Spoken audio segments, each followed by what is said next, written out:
So guess who I've got today? Who's that? 38 years ago, working on 39 in July, I married this pretty girl. And you've heard the story. Her dad introduced me to the business. But I don't think that people really realize how Martha has really applied on a part-time basis a strategy that is probably the most impactful thing that has helped, our whole livelihood, our wealth, our retirement. Mm-hmm. And so I want to go back down history lane for a minute. Okay. And let's talk about your growing up in the business. Okay. What was that like?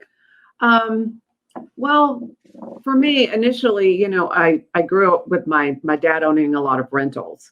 And then when I was in high school, he got into the note business. And so right out of high school, when I was 17 years old, I went to work in his office.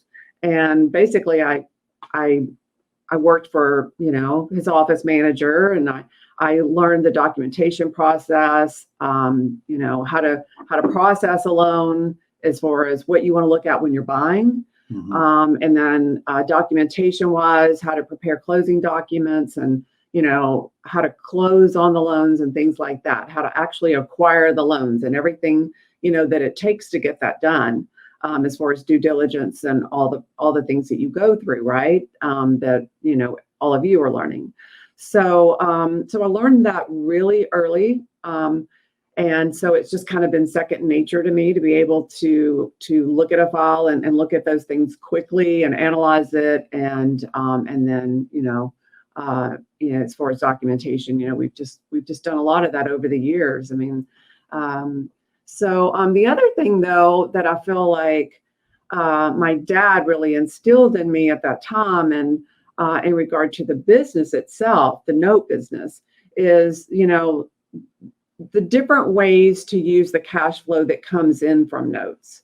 Initially, of course, just like Eddie and I, we needed the income. We just needed income today.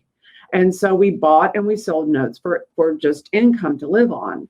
But then as you buy, more and more notes, and you start preparing for retirement, you realize that you need to apply note strategies and the cash flow that's coming in on those notes to grow your wealth.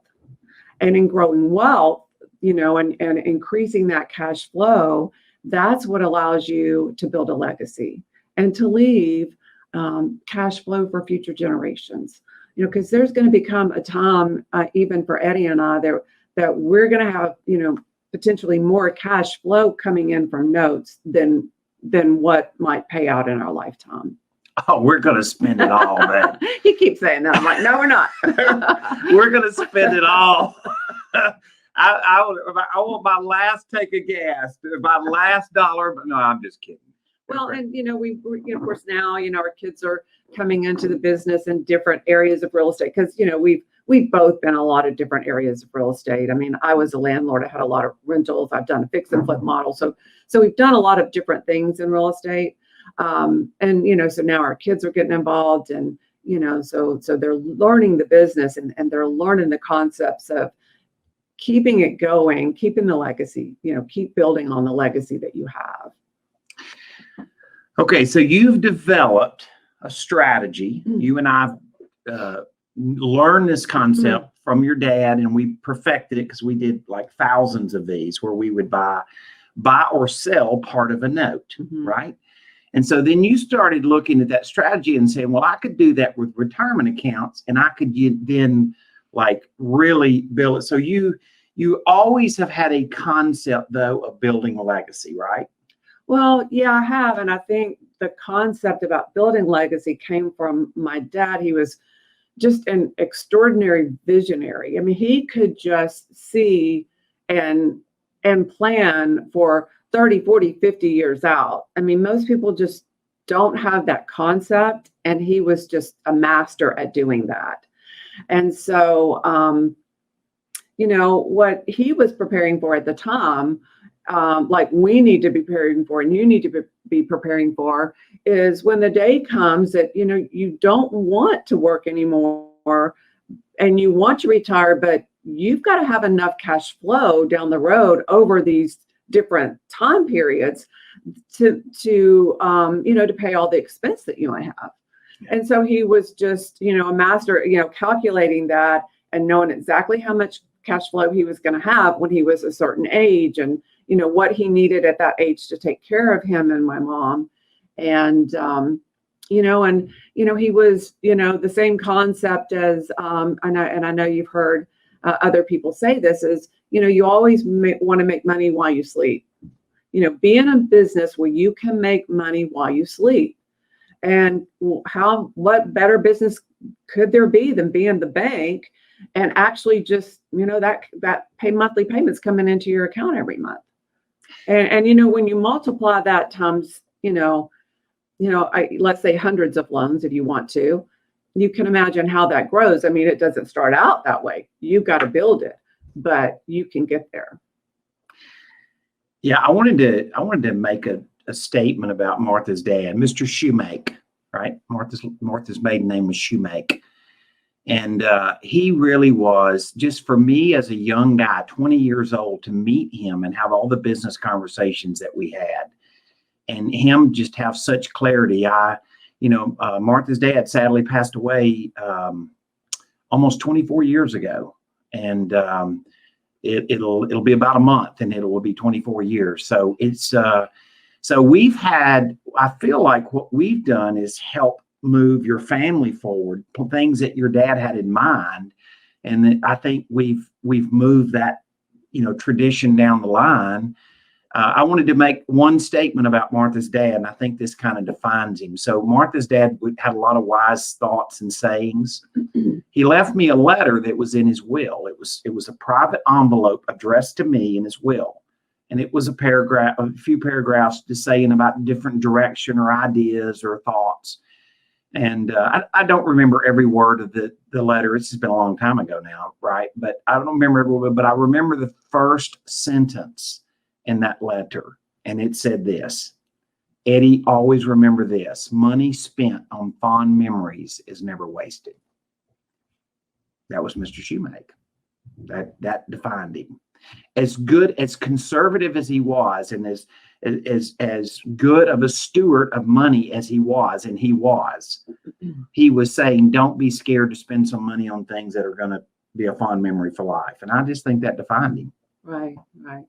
Yeah, and you know, we look back and we still laugh about these trips that we took that kind of, you know, were just crazy in some ways, and you know, that's, you know, it was still it's the most fun part of it is the unexpected sometimes. Yeah. And but he was a master at teaching us how to grow wealth, and you know that our wealth should be growing faster than our income. And so we've tried to use our platform to teach others how to do that, and to help others that don't want to be active in the business. So you know, and we still use all the basic structures that my dad did. We just have different types of accounts than they had back then, you know. So I mean, back then they had a profit sharing plan for their company. Today we use IRAs and HSA and Coverdell's and so many different types of accounts. I mean, of course you can do it in your LLC or corporation, but you know, there's just a lot of different opportunities today that weren't available back then.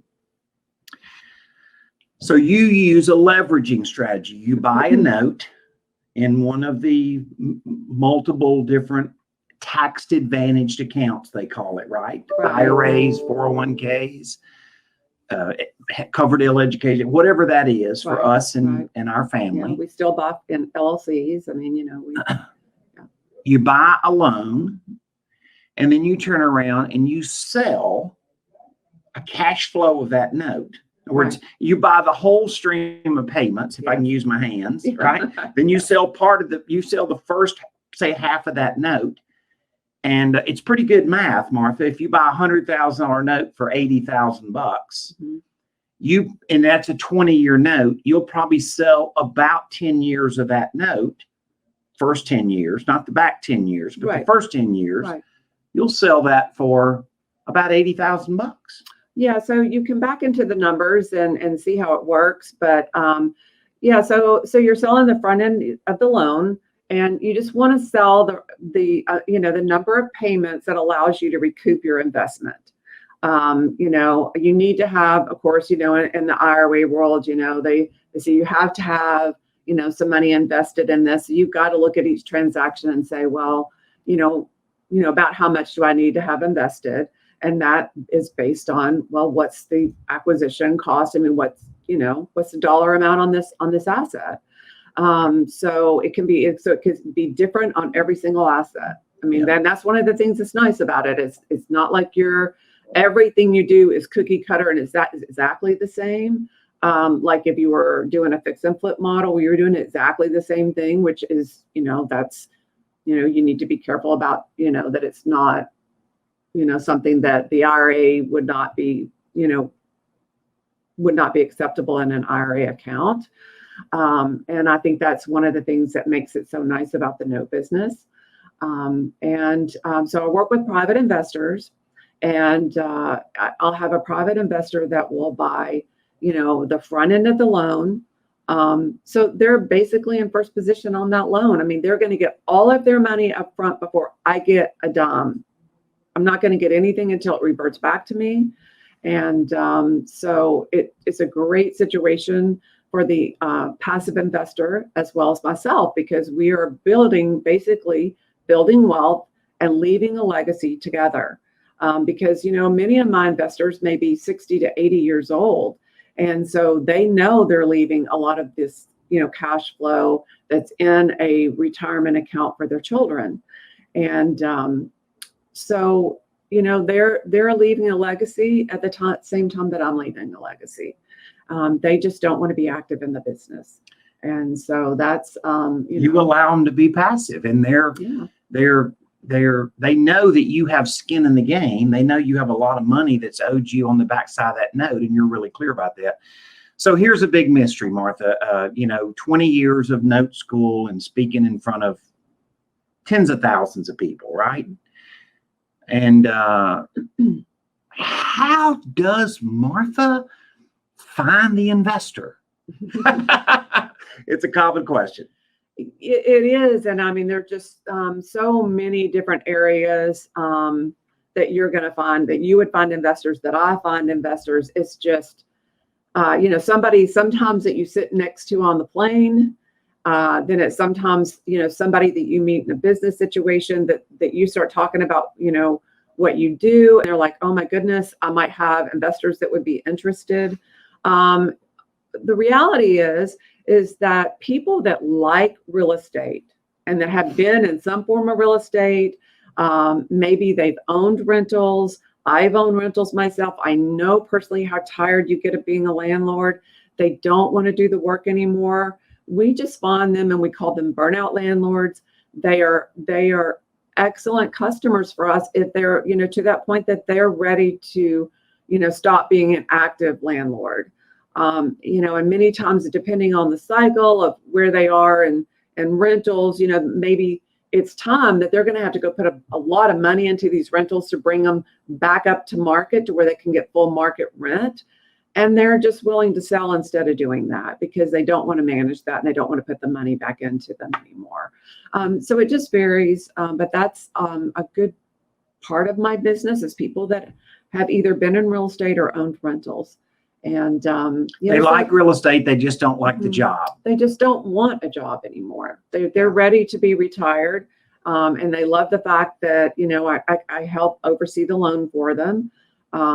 And then, of course, when things arise on the loans, we work it out together. And I have to say the majority of them, they might buy 10 to 12 loans from me. Yeah. They're repeat customers. And I will say that when you have a person that's a repeat customer, they're talking about what they're investing in with their friends and family. And so the next customer is going to be their friends and family. Yeah, let me tell you, I've been to meetings many times where Martha is dealing with one of her partial investors, and they love Martha. I mean, they love Martha because they have a lot of confidence in Martha's, Martha has learned how to evaluate a deal. She has a good sense about quality and a deal that'll pay, and just get them a check every month. And you've allowed them a lot of freedom. Yeah, I mean, because I help to monitor the loan, it's just, it just takes the burden off of them of having to make sure every account is paying every month. And, and we twice a year, we reconcile their accounts, make sure, we're all in agreement, and so it makes it a really simple process for them, and it's easy for them. And I mean, making investments easy for somebody that wants to be passive is what they're looking for. That's what they're looking for. So if you took an $80,000 investment and you sold a partial and you got the 80,000 back, you could like do this over and over. Yeah, I mean, that's the whole concept of the partial model, is to make it a model and actually just every loan that, not every single loan that you buy, but every loan, just think about selling the partial. And, sometimes I will collect a loan for a year before I'll sell the partial. Other times I might sell it, I might have somebody sitting out there that's waiting on, the right loan, and it's a fit, and we almost close together right at the same time that I buy it, they can buy it. It just varies. I mean, at this point in time, I buy loans that I just keep and collect the monthly payment. But when I started out, I had a very low balance, like under $40,000 low balance IRA that I was working with. It just had a couple of assets in it that we were just collecting the monthly payments. And I remember the first little pool of notes that I bought, I might have spent about 30-something thousand. That was all I had, right? I mean, because you have to have a little money for expense. So I jumped up there. I jumped out there and bought it. It was 3 loans. They were very small balanced. I sold partials on them. I think that was, probably about, I don't know, $10,000 a piece, that, kind of averaged, depending on which loan it was that I was trying to recoup that money. And so it was, just small transactions, but it got the ball rolling. And one of the things that, Jeff Watson always says, and, we're friends with Jeff, and he calls it the snowball effect. And so you have to get started somewhere, and then it just snowballs. The more you do, just more and more things happen, more and more things, you get more and more done. You find that you can make it systematized, and, just go for it. And so, and it is like, it's just like that snowball rolling down the hill and getting bigger and bigger. And so then you're going to have more investors, and then you're going to be able to do more deals, and then you're going to have more cash flow down the road in your residual income. And so, it's just such a good model. So Martha, you originally learned legacy from your dad. You learned disciplines, right? Mm-hmm. You have now developed quite a discipline. You have quite a reputation. Martha is probably the only recipient of the Note Industry Lifetime Achievement Award that's in her desk drawer. It's not. It's on my desk. She hasn't even hung it on the wall. That's a true story, I don't Bob. have anything hung on the wall. I'm having an interior decorator over here. I don't have time. I'm sorry. That's a true story. Lifetime Achievement Award in the note business, and she hasn't even hung it on the wall. That's I am trying to juggle this almost, I know he says part-time, but really I'm here almost every day. And then, 3 children, 2 grandchildren, and, household that, like where I take care of everything at the house. So it's a lot. It's a lot on my plate. But now you're teaching legacy to our kids. Yeah. You're teaching them their strategies that just it's the creativity that allows for the legacy. It's not a huge pile of money you start with. It's understanding creative strategies. Yeah, it is. It's just understanding the different strategies and how they work and what you can do, and like which ones, might be the best strategy for current income, and, what's a better strategy for wealth building and legacy. And so really not just me, it's not me, but Eddie and I together, because, we have a lot of different investment opportunities and, different things that we do other than notes. And so, even though this is primary, our kids are learning a lot of different types of things related to real estate. Because like I still have rental properties, right? So they're learning all the different strategies and just how it all fits in and comes together. So let's ask Brian to come on. Maybe he's got something that he would like to do. Brian, I was going to think of one thing that I did forget. And I think it's probably the ultimate most important question. And that is, okay, Martha, what does this mean? What does this mean to you and your family? Well, to me and my family, it is a situation that it's been able to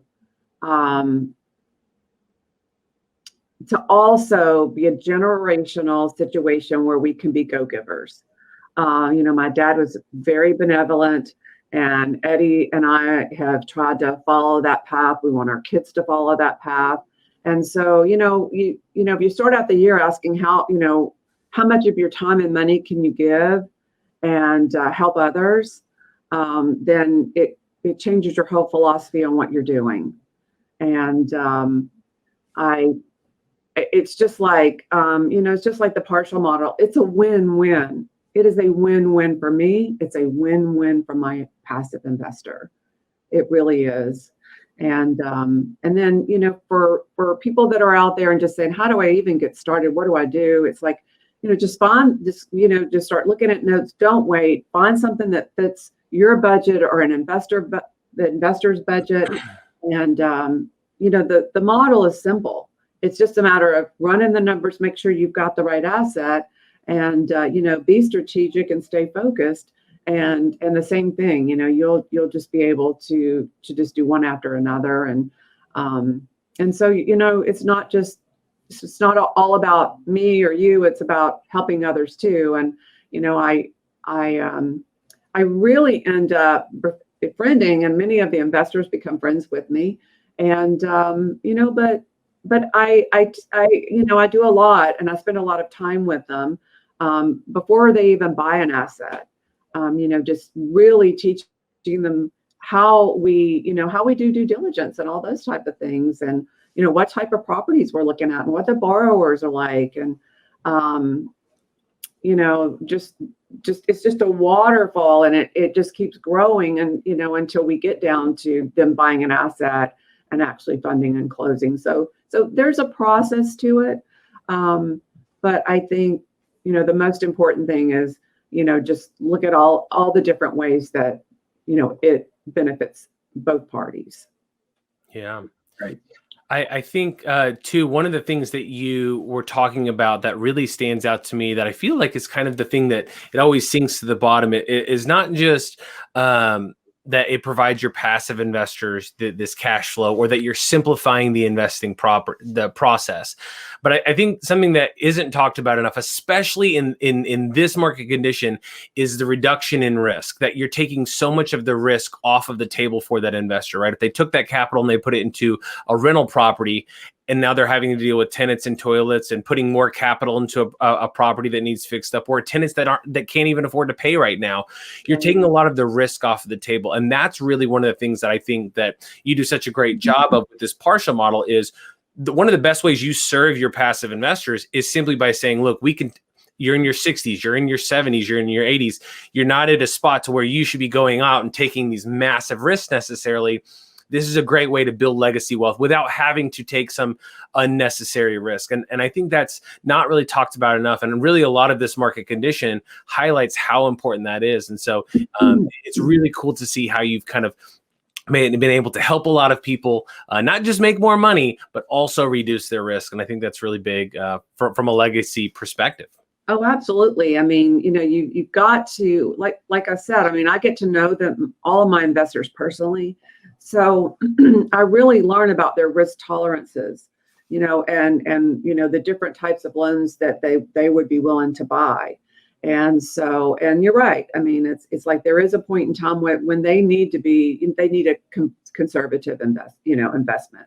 They need something that is going to have some cash flow there and be paying every month. And, you got to go through the waterfall also of, the other side of it. What if you did have something that became non-performing? But, the upside is, you're going to end up with a piece of real estate that's going to have value you can resell. So there's a safety net, there's a safety net in that. Absolutely.